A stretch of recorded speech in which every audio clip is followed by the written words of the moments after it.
اللهم صل على سيدنا محمد يا رب صل وسلم دائما أبدا على حبيبي. الحمد لله والصلاة والسلام على رسول الله وعلى آله وأصحابه أجمعين أما بعد.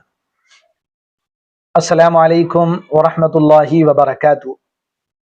جی ہاں معزز سامعین و ناظرین، یہاں پر جو ہے عوام الناس کی جانب سے نماز سے متعلق دریافت کیے گئے چند مسائل میرے پاس لکھے ہوئے موجود ہے. مختلف علاقوں سے لوگوں نے پوچھا ہوا ہے، جیسے اورنگ آباد بھی ہے اور اس میں جو ہے ایم پی بھی ہے یعنی مدھیہ پردیش بھی ہے، اسی طرح اس میں جو ہے رتلام وہی ایم پی ہی اور دیگر جگہوں سے دریافت کیے گئے دو چار مسائل ہیں. انہی کے مختصر مدلل جوابات میں آپ حضرات کی خدمت میں پیش کرنے کے لیے حاضر ہوا ہوں. لہٰذا آپ حضرات سے گزارش ہے کہ آپ سماعت فرمائیے اور اس کو زیادہ سے زیادہ ثواب جاریہ کی نیت سے، ثواب کی نیت سے شیئر بھی کرتے جائیں. جزاکم اللہ تعالی. دیکھیے، ایک صاحب نے سب سے پہلا مسئلہ جو یہاں پر دریافت کیا ہے وہ یہ ہے کہ مفتی صاحب، ہماری مسجد میں بعض لوگ فرض نماز پڑھنے کے بعد سنتیں ادا کرنے کے لیے اپنی جگہ تبدیل کر دیتے ہیں، کیا ایسا کرنا اسلام میں ضروری ہے؟ دیکھیے، بعض مساجد کے اندر نہیں بلکہ تقریباً ہی مساجد کے اندر فرض نماز پڑھنے کے بعد لوگ جو ہے سنن و نوافل ادا کرنے کے لیے اپنی جگہوں کو تبدیل کر دیتے ہیں. تو جس جگہ کھڑے ہو کر فرض نماز ادا کی ہے، فرض نماز کے بعد سنن و نوافل ادا کرنے کے لیے اپنی جگہ کو تبدیل کرنا یہ عمل مستحب ہے.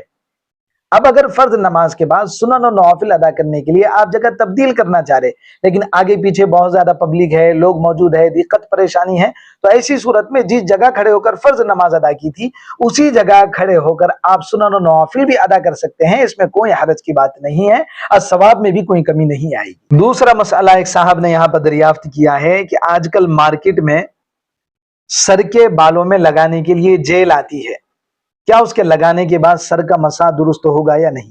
اچھا، دیکھیے، آج کل مارکیٹ میں جو ہے نا کریم آتی ہے جس کو جیل کریم بھی بولتے ہیں، اس کو سر کے اوپر لگاتے ہیں، سر کے بالوں پر لگاتے ہیں. اب بالوں میں لگانے کے بعد اس کی کیفیت ویسی ہی ہو جاتی ہے جیسے تیل کی کیفیت ہو جاتی ہے، یعنی بال آئلی بال ہو جاتے ہیں سر کے.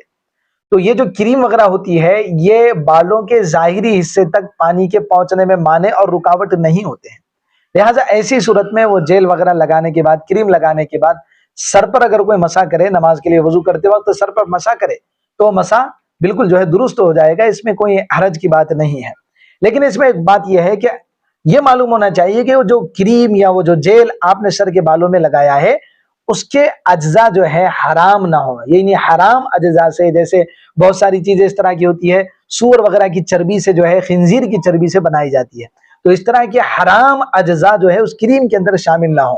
لہٰذا اگر اس طرح کے حرام اجزاء اس کریم کے اندر شامل ہو گئے تو ایسی صورت میں جو ہے وہ لگانا ہی ناجائز ہے.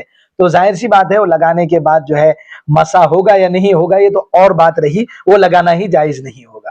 ایک صاحب نے مسئلہ، بلکہ ایک حافظ صاحب نے مسئلہ دریافت کیا ہے کہ مفتی صاحب، میں اپنے علاقے کی ایک مسجد میں امامت کرتا ہوں اور جمعہ کے خطبے کے دوران میں عصا نہیں پکڑتا ہوں، لکڑی نہیں پکڑتا ہوں. لہٰذا جب میں جمعہ کا خطبہ دیتا ہوں اور عصا ہاتھ میں نہیں لیتا ہوں تو مسجد کے کچھ متولی حضرات مجھ سے ناراض ہو جاتے ہیں اور ملامت کرتے ہیں. کیا جمعہ کا خطبہ دیتے وقت لکڑی ہاتھ میں یعنی عصا ہاتھ میں لینا ضروری ہے؟ اس کے بارے میں وضاحت فرمائیے. دیکھیے، جمعہ کا خطبہ دیتے وقت، جمعہ کا خطبہ پڑھتے وقت جو عصا ہاتھ میں لیا جاتا ہے، شرعی طور پر فقہائے کرام نے فرمایا ہے کہ جمعہ کا خطبہ دیتے وقت وہ لکڑی یعنی عصا ہاتھ میں لینا یہ صرف اور صرف مستحب ہے. لہٰذا اگر کوئی جمعہ کا خطبہ دینے کے دوران وہ عصا ہاتھ میں نہ پکڑے تو اس کو برا سمجھنا یا اس کو ملامت کرنا یا وہ عصا ہاتھ میں پکڑنے کو ضروری سمجھنا یہ بالکل ناجائز ہے. یا اسی طرح اگر کسی مسجد کے امام صاحب، جیسے یہی مسئلہ دریافت کیا گیا، اگر کسی مسجد کے امام صاحب وہ عصا ہاتھ میں لے کر خطبہ نہیں دیتے ہیں بلکہ بغیر عصا کے خطبہ دیتے ہیں تو مسجد کے امام صاحب کو ملامت کرنا یا انہیں برا بھلا کہنا یہ بالکل بھی جائز نہیں ہے.